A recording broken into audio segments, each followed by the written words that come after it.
Assalamualaikum warahmatullahi wabarakatuh. Alhamdulillahirabbil alamin wa bihi nasta'in wa ala umuri dunya waddin wassalatu wassalamu ala sayyidina mursalin wa ala alihi wa sahbihi ajmain amma ba'du.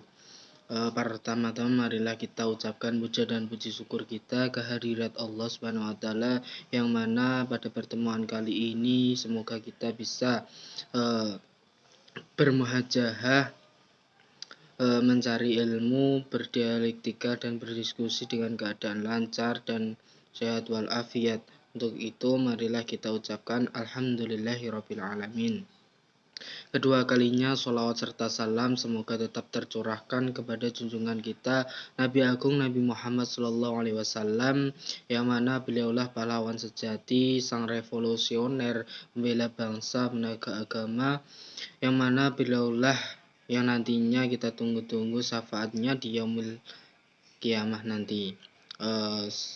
Langsung saja saya di sini dari kelompok 9 akan mempresentasikan hasil susunan makalah saya, yaitu mengenai manajemen hubungan masyarakat atau manajemen humas. Bisa dikatakan juga public relation. Untuk bab pertama yaitu mengenai pengertian manajemen humas. Dalam pengertian secara sederhananya, manajemen diartikan sebagai suatu proses perencanaan pengelola, memimpin dan menata organisasi untuk mencapai tujuan tertentu secara bersama dengan efektif dan efisien. Sedangkan hubungan masyarakat atau public relation mempunyai dua pengertian, yaitu pertama diartikan sebagai metode komunikasi, dan kedua yaitu teknik komunikasi. Public relation ialah peran manajemen untuk menanggapi suatu goal tertentu yang memiliki program kerja yang pasti dan terperinci untuk mencari sesuatu yang berdasarkan fakta, rencana, komunikasi sampai mengasesmen seluruh prestasi yang sudah dicapai. Dari penjelasan tersebut dapat kita simpulkan bahwasanya hubungan masyarakat atau public relation ialah suatu fungsi manajemen yang fokus terhadap penilaian etika publik, yang mana dalam hal ini masyarakat mengidentifikasi kebijaksanaan dan cara untuk seseorang atau kelompok melakukan sesuatu hal demi kepentingan masyarakat, serta membuat rencana dan melaksanakan kegiatan untuk menarik perhatian, pengetahuan, dan partisipasi dari masyarakat luas.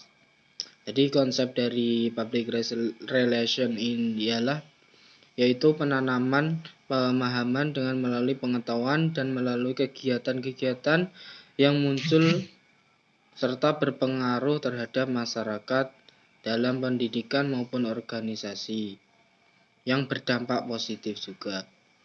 Kemudian fungsi dan tujuan manajemen hubungan masyarakat terhadap sekolah. Dalam disiplin ilmu, maka tentu mempunyai fungsi dan tujuan terhadap kegiatan tersebut. Dilihat dari segi pentingnya, humas atau public relation terhadap sekolah jelas terdapat hal yang penting terhadap masyarakat, sebagaimana yang dikemukakan oleh Umi Abdurrahman bahwasanya humas adalah menumbuhkan hubungan baik antara segenap komponen pada suatu lembaga dalam rangka memberikan pengertian serta kemauan publik untuk menciptakan kerjasama berdasarkan hubungan secara baik antar segenap komponen pada satu lembaga dalam rangka memberikan pengertian untuk memunculkan motivasi, partisipasi, dan bertujuan menumbuhkan dan mengembangkan pengertian kemauan publiknya serta memperoleh opini publik yang menguntungkan, menciptakan kerjasama berdasarkan hubungan baik dengan publik. Mungkin dari fungsi kita bisa lihat dari pernyataan dari Catlib dan Center mengatakan bahwasanya fungsi humas meliputi pertama yaitu menunjang manajemen dan mencapai tujuan organisasi. Yang kedua, menciptakan komunikasi dua arah serta timbal balik dengan menyebarkan informasi dari lembaga atau organisasi kepada publik ataupun sebaliknya. Tiga, melayani publik dan memberikan nasihat kepada pemimpin atau lembaga untuk kepentingan umum. Keempat, membuat hubungan yang harmonis antara organisasi dan publik masyarakat baik internal maupun eksternal. Sedangkan dalam tujuannya,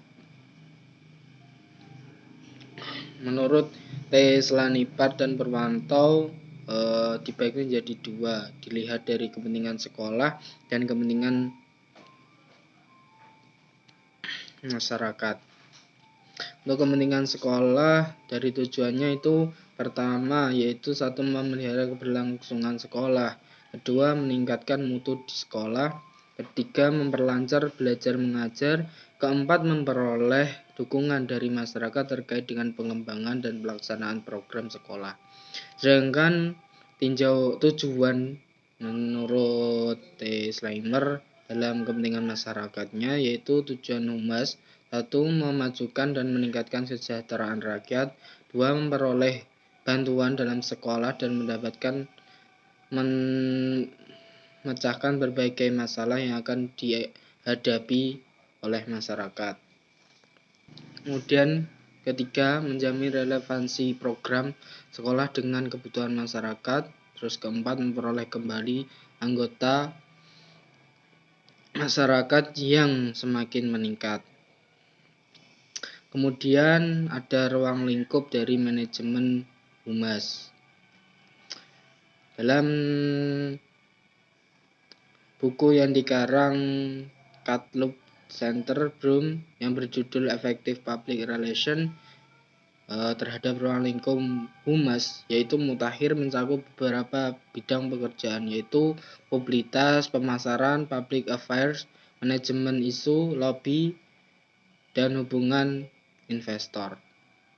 Pertama, mengenai publisitas. Publisitas merupakan kegiatan menempatkan atau mengenalkan yang menyangkut seseorang, organisasi, dan lembaga atau perusahaan di media massa.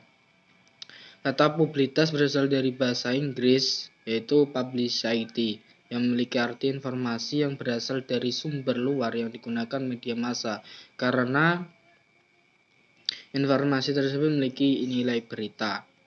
Contoh publisitas yang kerap digunakan di media massa yaitu seperti berita di media massa yang melaporkan kegiatan penghijauan yang dilakukan atau dilaksanakan oleh salah satu perusahaan. Kemudian berita peresmian pabrik baru suatu perusahaan industri di salah satu daerah. Dan lanjut ke pemasaran. Dalam praktiknya, pemasaran meliputi antara lain melakukan penelitian, mendesain produk, mengemas produk, menentukan harga, dan melakukan promosi dan distribusi produk. Tujuan adanya pemasaran adalah menarik dan memuaskan pelanggan atau sasaran produk. Kemudian, untuk proses terjadinya hubungan antara perusahaan dengan pelanggan sering disebut dengan hubungan pemasaran atau marketing relation, atau hubungan pelanggan yaitu customer relation. Kemudian ketiga ada public affairs. Public affairs dapat diartikan suatu bidang khusus yang membangun komunikasi antara dua pihak, yaitu pemerintah dan komunitas lokal atau masyarakat, agar dapat mempengaruhi kebijakan publik. Kemudian ada keempat yaitu manajemen isu. Manajemen isu merupakan upaya organisasi atau perusahaan untuk memberikan tanggapan atau respon yang sebaik-baiknya. Tanggapan yang baik diperlukan agar isu atau opini itu tidak berkembang secara negatif dan menimbulkan stigma buruk terhadap organisasi, lembaga maupun individu yang mana akan merugikan salah satu pihak tersebut. Kemudian ada lobby yang kelima. Pengertian lobbying dapat diartikan sebagai bidang khusus humas yang membangun dan memelihara hubungan yang baik antara salah satu pihak dan pihak lainnya, yang mana untuk meringankan suatu perundang-undangan maupun peraturan yang sudah ada. Kemudian yang keenam yaitu hubungan investor. Definisi hubungan investor menurut Catlib adalah bidang khusus dari humas korporat yang membangun dan mempertahankan hubungan yang saling menguntungkan dengan pemegang saham dan pihak lainnya dalam masyarakat keuangan untuk memaksimalkan nilai pasar. Kemudian bentuk-bentuk hubungan masyarakat dengan sekolah. Adapun bentuk-bentuk masyarakat dengan sekolah kita bisa pahami ada beberapa hal, yaitu seperti kunjungan wali murid. Kunjungan wali murid ini dilakukan oleh pihak sekolah terhadap murid dengan datang ke rumah dari masing-masing murid dengan harapan guru dari pihak sekolah ini mengetahui bagaimana kondisi muridnya di sekolah, dan juga kelebihan lainnya antara murid dan orang tua murid, antara guru dan orang tua murid bisa terjalin kedekatan dengan interaksi yang lebih intens seperti dengan kunjungan tersebut. Kemudian layanan kotak saran. Diadakannya kotak saran ini oleh pihak sekolah untuk bagaimana tahu atas saran-saran yang diberikan oleh masyarakat terhadap sekolah. Dengan begitu kedua pihak tidak ada prasangka yang negatif akibat tertutupnya interaksi antara kedua pihak tersebut. Kemudian contoh lainnya yaitu bakti sosial masyarakat. Diadakannya bakti sosial oleh sekolah bisa berdampak terhadap stigma positif yang diberikan oleh masyarakat terhadap sekolah tersebut, sehingga masyarakat yang membutuhkan merasa terangkul dan terbantu dari diadakannya bakti sosial tersebut. Kemudian bab selanjutnya mengenai urgensi manajemen humas dalam meningkatkan efektivitas komunikasi antara masyarakat dengan sekolah. Dalam hubungan masyarakat atau public relation terhadap komunikasi antara masyarakat dengan sekolah, jelas bisa dikatakan suatu yang masuk dalam kategori penting atau urgent, karena dalam ruang lingkup hubungan masyarakat terhadap komponen yang bisa mengantarkan kedua pihak, yaitu masyarakat dengan sekolah menjadi harmonis melalui pengomunikasian. Dalam hal ini kedua pihak dari masyarakat maupun sekolah memerlukan pemahaman atau skill terhadap komunikasi itu sendiri, agar nantinya dalam interaksi yang dibentuk oleh komponen sekolah atau komponen-komponen masyarakat, baik secara individual maupun berkelompok, menjadi maksimal dan efektif. Dari pengomunikasian ini termasuk dari peran humas sebagai upaya pengimplementasian ruang lingkup humas, karena perlu kita sadari baik dari masyarakat maupun sekolah merupakan kedua komponen yang tidak bisa dipisahkan. Kemudian bab selanjutnya ada analisis problematika dalam manajemen humas. Mengutip dari perkataan Prof. Onong Ucana Effendi sebagai guru besar ilmu komunikasi di Universitas Padjadjaran, bukunya berjudul Ilmu Komunikasi. Ada 3 fungsi terkait dengan hubungan masyarakat. Pertama yaitu mengetahui secara pasti dan mengevaluasi opini publik yang bersangkutan dengan organisasi ataupun perusahaan. Kedua, menasihati para eksekutif atau mengambil kebijakan mengenai cara menangani opini publik. Ketiga, menggunakan komunikasi untuk mempengaruhi opini publik. Setelah kita refleksikan dari uraian fungsi di atas, maka muncul problematika yang marak terjadi terhadap hubungan masyarakat itu sendiri, yaitu pertama, pola koordinasi bagian humas dengan komponen lain yang seharusnya saling berkesinambungan belum terjalin secara efektif.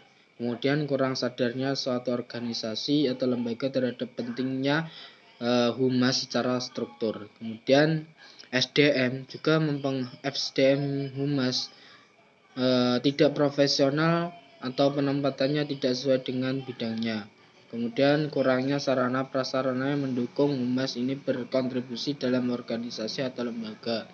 Kemudian terbatasnya akses dan wewenang humas dalam mengaplikasikan perannya dan fungsinya untuk mengevaluasi ataupun mengontrol opini publik. Kemudian ada kurangnya komitmen oleh pemimpin organisasi ataupun perusahaan dalam penerapan humas itu sendiri. Mungkin presentasi dari saya cukup sekian. Terima kasih kepada teman-teman yang sudah mendengarkan dan berpartisipasi. Semoga apa yang kita pelajari hari ini bermanfaat untuk kita sendiri dan orang lain di kemudian hari. Sekian dari saya, kurang lebihnya saya mohon maaf sebesar-besarnya. Billahi taufiq wal hidayah, wallahu muwaffiq ila aqwamit thoriq. Assalamualaikum warahmatullahi wabarakatuh.